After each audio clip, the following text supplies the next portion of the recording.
नमस्कार विद्यार्थी मित्रांनो, लक्ष सरकारी नोकरी या एज्युकेशनल चॅनलवर आपले पुन्हा एकदा स्वागत. मित्रांनो, आज आपण काही महत्त्वाचे चालू घडामोडीचे प्रश्न या ठिकाणी कव्हर करून घेणार आहोत, जे येणाऱ्या भरतीसाठी तसेच आपण कोणत्याही परीक्षेची तयारी करत असाल तर त्या प्रत्येक परीक्षेसाठी हे प्रश्न महत्त्वाचे असतात. त्यासाठी व्हिडिओ आपल्याला शेवटपर्यंत नक्की पाहायचा आहे. आजचा आपला भाग असणार आहे 517वा. या भागामध्ये आपण 6 जुलै 2026 या दिवसातील काही महत्त्वाचे चालू घडामोडीचे प्रश्न हे माहिती सगळं कव्हर करून घेणार आहोत. ज्याची माहिती आपल्याला वहीमध्ये नोट डाऊन करायची आहे. व्हिडिओ आवडत असेल तर आपल्याला लाईक करायचं आहे, चॅनलला सबस्क्राईब करून घ्यायचं आहे. प्रश्न पहिला आहे, नुकतंच राज्य संरक्षित स्मारक म्हणून मान्यताप्राप्त गगनगड हा कोणत्या जिल्ह्यातील आहे? तर गगनगड जो आहे बघा, तर त्याला राज्य संरक्षित स्मारक म्हणून महाराष्ट्र सरकारने मान्यता दिलेली आहे. तर हा गगनगड हा महाराष्ट्रातील कोणत्या जिल्ह्यातील आहे असा प्रश्न विचारलेला आहे, ज्याचं योग्य उत्तर असणार आहे पर्याय अ, कोल्हापूर. कोल्हापूर जिल्ह्यातील आहे हा गगनगड, ज्याला महाराष्ट्र सरकारने राज्य संरक्षित स्मारक म्हणून मान्यताही दिलेली आहे. आता कोल्हापूरमध्ये कोठे, तर गगनबावडा.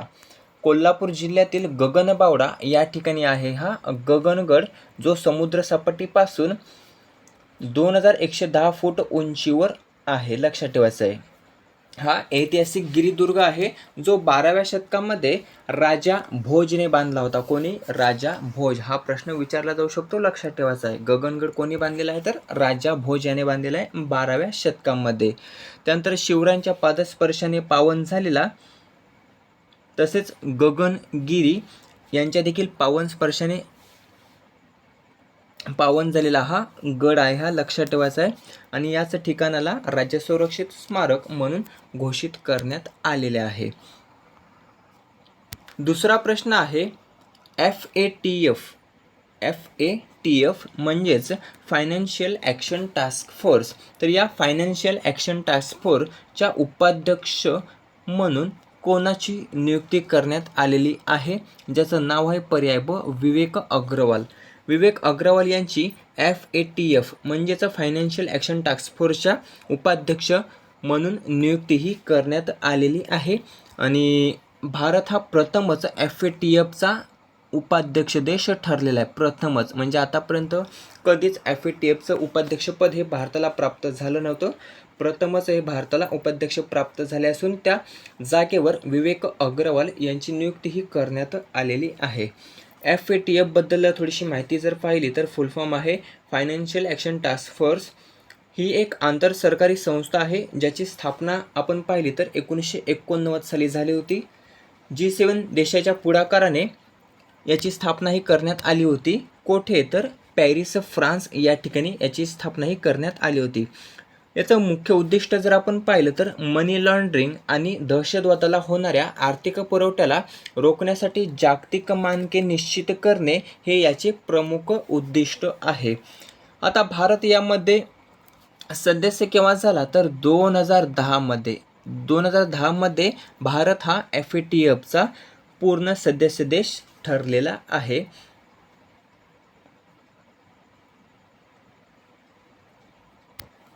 हे जे काही उपाध्यक्ष पद आहे विवेक अग्रवाल यांचं, तर ते 2026 ते 2027 या कालावधीसाठी असणार आहे. हे लक्षात ठेवायचं आहे.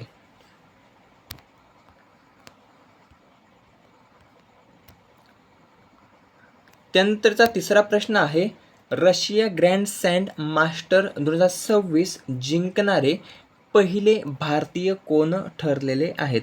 प्रश्न हा देखील महत्त्वाचा आहे, विचारला जाऊ शकतो, कारण प्रथमच घडलेला आहे.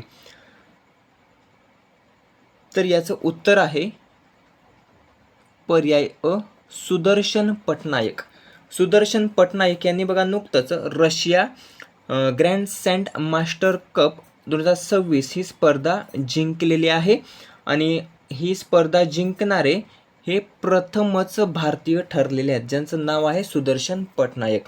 सुदर्शन पटनायक हे बघा वाळू शिल्पकार आहेत. कोणत्या राज्याशी ते संबंधित आहेत, तर ते ओडिसा राज्यातील आहे तर सुदर्शन पटनायक जे प्रसिद्ध वाळू शिल्पकार आहेत आणि यांनीच रशिया ग्रँडस्लॅम मास्टर कप 2026 ही जी काही स्पर्धा आहे तर ती जिंकलेली आहे आणि ही स्पर्धा जिंकणारे ते पहिले भारतीय ठरलेले आहेत। याचं आयोजन जर आपण पाहिलं तर कॅलिनिनग्राड जे रशिया या ठिकाणी आहे तर या ठिकाणी याचं आयोजन हे करण्यात आलं होतं।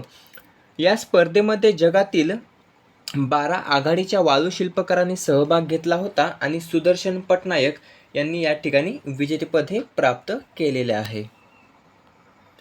प्रश्न 4, शाहजहानपूर जिल्ह्यातील जलालाबाद शहराचे नामकरण आता काय केले जाणार आहे? तर याचं उत्तर आहे पर्याय अ, परशुरामपुरी असं जलालाबाद या शहराचं नामकरण केलं जाणार आहे आणि याबाबतची अधिकृत घोषणा ही उत्तर प्रदेश सरकारने जाहीर केली आहे।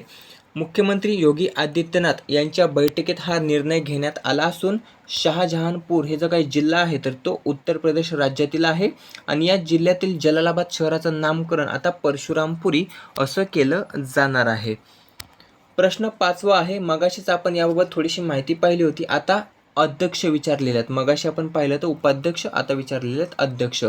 तर FATFचे अध्यक्ष म्हणून कोणाची नियुक्ती करण्यात आली? तर पर्याय ड, गाइल्स थॉम्सन। युनायटेड किंगडम म्हणजेच यूकेचे आहेत बघा गाइल्स थॉम्सन, तर यांची FATFचे अध्यक्ष म्हणून नियुक्ती ही करण्यात आलेली आहे। प्रश्न 6, 4 जुलै 2026 रोजी अमेरिकेने आपला कितवा वर्धापन दिन साजरा केला? तर 4 जुलै 2026ला अमेरिकेने आपला 250वा वर्धापन दिन हा साजरा केलेला आहे।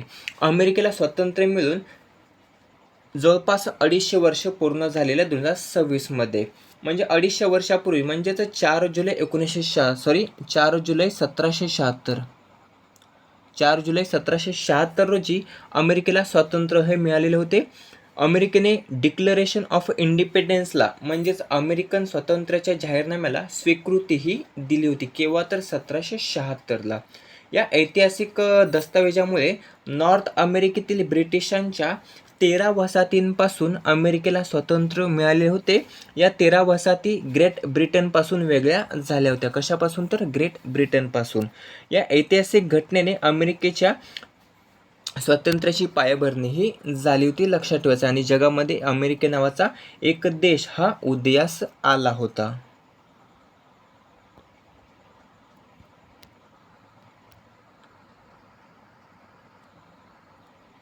प्रश्न 7, भारताच्या पहिल्या ग्रीनफील्ड इंटिग्रेटेड रिफायनरी कम पेट्रोकेमिकल कॉम्प्लेक्सचे उद्घाटन कोठे करण्यात आले? तर याचं उत्तर आहे पर्याय क, पचपदरा राजस्थान या ठिकाणी भारताच्या पहिल्या ग्रीनफील्ड इंटिग्रेटेड रिफायनरी कम पेट्रोकेमिकल कॉम्प्लेक्सचे उद्घाटन हे करण्यात आलेले आहे। आता उद्घाटन कोणी केलेले? तर भारताचे पंतप्रधान नरेंद्र मोदी यांनी याचं उद्घाटन हे केलेलं आहे। कोठे? तर पचपदरा राजस्थान या ठिकाणी। 8वा आणि शेवटचा प्रश्न आहे, कोणत्या राज्य मंत्रिमंडळाने डेटा सेंटर धोरण 2026ला मंजुरी ही दिलेली आहे? तर उत्तर प्रदेश राज्य सरकार मंत्रिमंडळाने डेटा सेंटर धोरण 2026ला मंजुरी ही दिलेली आहे। पर्याय क आपलं योग्य उत्तर असणार आहे। या धोरणाचा मुख्य उद्देश जर आपण पाहिला तर राज्याला जागतिक दर्जाचे ग्रीन आणि artificial intelligence ready data centre hub बनवणे हा यामागचा उद्देश आहे। मागील धोरणाची जागा याने घेतलेले, म्हणजेच हे जे काही नवीन धोरण आहे तर ते जानेवारी 2026 मध्ये कालबाह्य झालेल्या डेटा सेंटर 2021ची जागा घेणार आहे।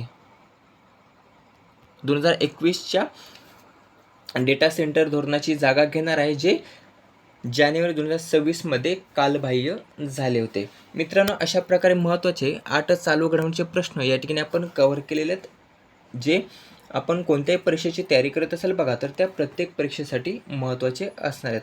याबाबतची सर्व माहिती आपण या ठिकाणी सांगितलेली आहे, जी आपल्याला लक्षात ठेवायचे किंवा वहीमध्ये आपल्याला नोट डाऊन करायचे। यातलेच प्रश्न हे परीक्षेमध्ये विचारले जातील। व्हिडिओ कसा वाटला कमेंट करून नक्की सांगायचं आहे। व्हिडिओ आवडला असेल तर मित्रांसोबत जास्तीत जास्त शेअर करायचा आहे।